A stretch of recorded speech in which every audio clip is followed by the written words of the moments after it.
تو جماعت عمریہ کے پاس کیا طریقہ کار ہے خلیفہ بننے کا؟ کوئی شرعی طریقہ کار نہیں ہے عزیزوں، کوئی خلیفہ بننے کا کوئی شرعی طریقہ کار نہیں ہے۔ یعنی تو شرعی سے مراد کیا ہے؟ شریعت سے مراد ہم یہ لیتے ہیں کہ وہ جو اللہ کا حکم ہے، جو رسول پاک صلی اللہ علیہ وسلم کا فرمان ہے، وہ ہے شریعت۔ اب بعد میں لوگ کیا کہتے ہیں، لوگوں کے نظریات، کیا یہ شریعت نہیں، یہ لوگوں کے نظریات ہیں۔ بعد میں خلفاء نے کیا یہ لوگوں کی افعال ہیں، یہ کوئی وحی نہیں ہے۔ وحی اللہ کی جانب سے جو ہدایت ہے وہ وہی ہے، وما ينطق عن الهوى ان هو الا وحی یوحى، نبی کریم صلی اللہ علیہ وسلم کی سنت اور اللہ تعالیٰ نے جو قرآن میں فرمایا، ٹھیک ہے نا۔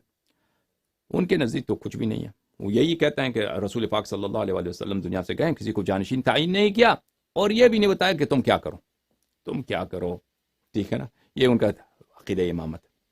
اگر ہم مزید کچھ نہ بھی بولیں نا عزیزوں، ان کے نظریہ امامت کے ابطال کے لیے بہت کافی، بہت سارے قبائح ہم نے بتایا۔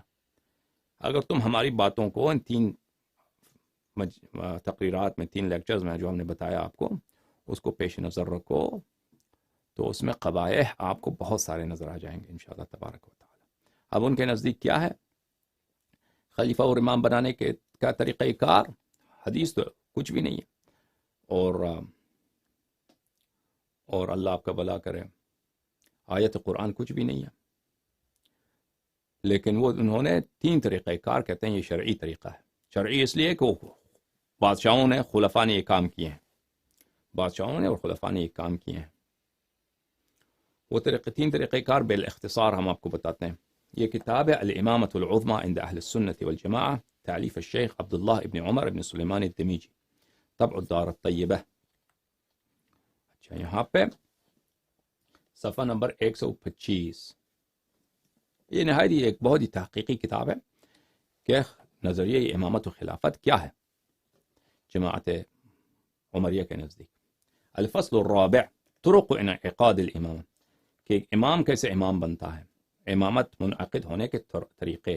عند النظر الى نصوص الكتاب والسنة فإننا لا نجد هناك نصا صريحا في تعيين الطريقة التي تثبت بها الامامة للامام۔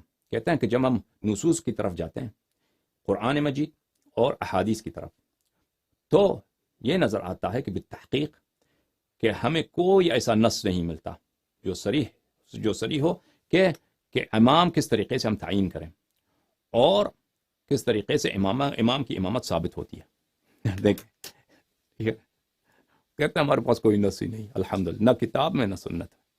اور الیوم اکملت لکم دینکم، یہ دین کیسے کامل دین ہے؟ جو سب سے اہم مسئلہ تھا وہ ناقص، وہ ایسے غداری، وہ غداری جو ایک چرواہا بکریوں کے لیے کر دے نا 2 گھنٹے کے لیے، 3 گھنٹے کے لیے، چرواہا بکریوں کے ساتھ کرے 2-3 گھنٹے کے لیے، کیا کہیں گے اس کو؟ کہیں گے یہ نہایت ہی غدار چرواہا ہے۔ صحیح ہے نا، ہے کہ نہیں عزیزو؟ اگر ایک چرواہا 2-3 گھنٹوں کے لیے کر دے کسی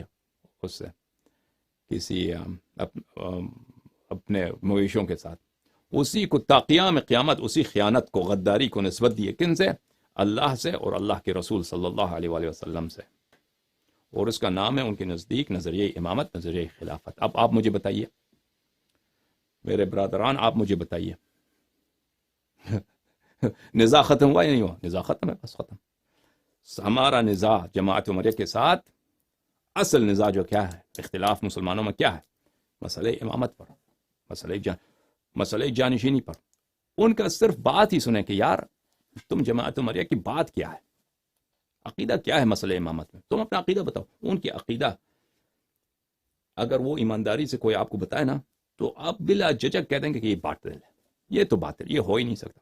شیعوں کی طرف آ جائیں، شیعہ کیا کہتے ہیں؟ ہاں، من کنت مولا فہذا علی علیہ السلام مولا، جس کا میں آقا ہوں امیر المؤمنین علیہ السلام، جو رسول پاک صلی اللہ علیہ وآلہ وسلم کی ہی طرح ہیں، علی علیہ السلام کا نفسی، حدیث صحیح مصنف ابن ابی شیبہ، کہ امیر المؤمنین علیہ السلام ہر لحاظ سے میری طرح، انت منی بمنزلت ہارون من موسیٰ، جس طرح ہارون علیہ السلام حضرت موسیٰ علیہ السلام کے معجزات کے شریک، ان کے وحی کے شریک، ان کے علم کے شریک، ان پر ایمان لانے کے مرتبے پہ شراکت، ان حق طاعت پہ شریک، صحیح ہے، اور وہ تمام مراتب امیر المؤمنین علیہ السلام کے لیے ثابت ہے۔ بلی انما یرید اللہ لیذهب عنکم الرجس اہل البیت ویطہرکم تطہیرا. جس طرح رسول پاک صلی اللہ علیہ وآلہ وسلم طاہر مطہر ہیں، امیر المؤمنین علیہ السلام اسی طرح طاہر مطہر ہیں. تو شیعوں کا نقطہ نظر کیا ہے کہ رسول پاک صلی اللہ علیہ وآلہ وسلم، اللہ تعالیٰ نے یہ اندیشہ سوچا ہے کہ رسول پاک صلی اللہ علیہ وآلہ وسلم جب دنیا سے جائیں گے انہی جیسا بالکل ہو بہو عین الرسول صلی اللہ علیہ وآلہ وسلم. فضائل کے لحاظ سے صرف یہ ایک فرق ہے کہ نبوت کا ان کو ذمہ داری نہیں ہے. ان پہ وہ وحی جو قرآن ہو، وہی اس شرط کے ساتھ جو قرآن ہو، وہ امیر المؤمنین علیہ السلام پہ، وہ کسی شخص پہ نہیں آئے گا. نبوت ان کے پاس نہیں ہے، ان پہ کے لیے کوئی نیا شریعت نہیں آئے گا. لیکن باقی سب فضائل، باقی سب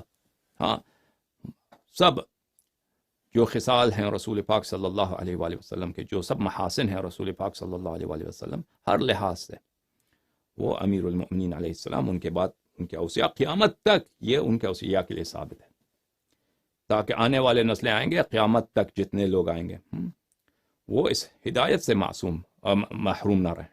حمایت، تاکہ اگر امت والے کتاب چینج کریں، امت والے سنت چینج کریں، حکم چینج، جو بھی چینج کریں، جو لوگ ان کو حق کا پرواہ ہے، جن لوگوں کو واقعاً سنت رسول اور دین رسول صلی اللہ علیہ وآلہ وسلم چاہیے، وہ اہل بیت علیہ السلام کو مراجعہ کریں، وہ دین جو بغیر انحراف کے ہوں ان کو ملتا ہو. تو عزیزو، صرف قیاس کریں دو نظریوں کا مسئلہ امامت پر ایمانداری کے ساتھ، کہ جماعت عمریہ امامت خلافت کے متعلق کیا کہتے ہیں، شیعہ کیا کہتے ہیں. تو نزاع ختم ہے، نزاع ہی ختم ہے. سمجھ میں آ رہی بات آپ کو؟